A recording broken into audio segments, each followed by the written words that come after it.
Can we get a commitment from you that you will cooperate with the Office of Inspector General and the Department of Education as the law requires? Yes, as the law requires, we will. On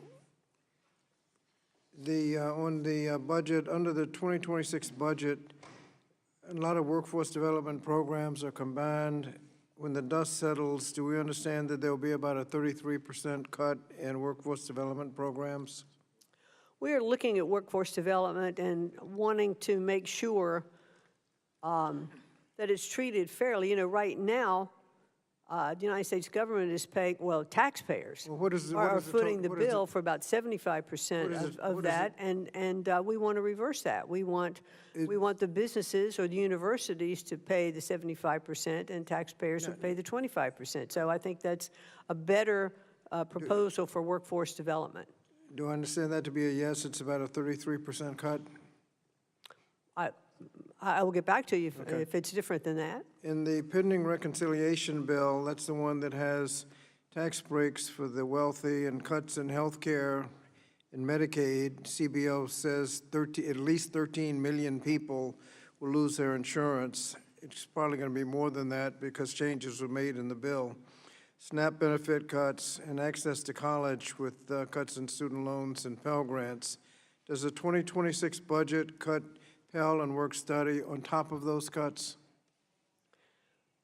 You know, I would really appreciate the opportunity to respond to those if they were written questions, because I think we can explain them better, and I can work with you on that. Title I, you said it was level funding. Do I assume that means that it was protected? Do I assume that means it was level funded without an adjustment for inflation? For 1A.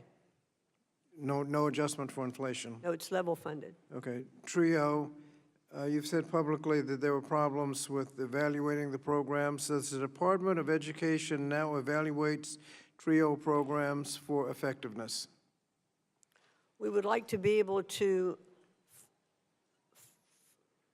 look at them and have full accountability for those programs. And we are precluded from doing that right now by the way that TRIO is structured. Some of us believe that the department has evaluations right there in the Department of Education. Do you deny that they exist? Well, there are some evaluations that are in to get TRIO going, but in terms of the longer effect of TRIO, there's specific language that prevents us from doing it. So I would like to have the ability, if TRIO is reappropriated, that we would be able to change that language and go in and understand the full accountability of the programs. On student loans, would you commit to working with us? There are about 2 million student loan borrowers who have applied for income-driven repayment plans or caught up in a backlog. Can we count on you to work with us to make sure they're not disadvantaged?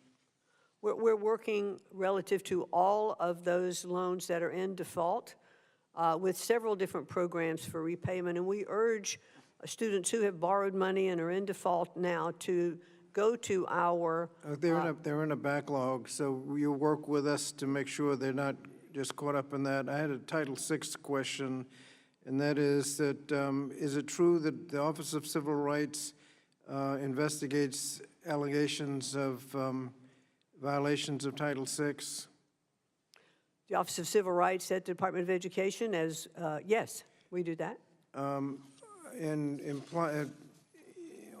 Title VI, are you aware of the process that requires you to, in case, according to the law, in case of any action terminating or refusing to grant or continue assistance because of failure to comply with a requirement, the head of the federal agency must file with the committees of the House and Senate having legislative jurisdiction over the program or activity involved, a full written report of the circumstances and grounds for such action.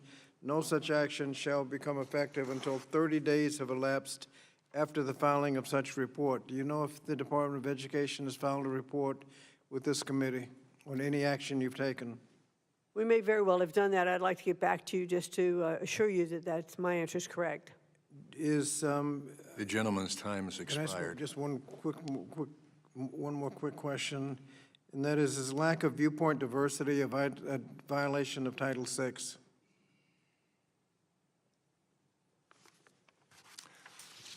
The gentleman's time has expired, and I'll ask the secretary to respond later.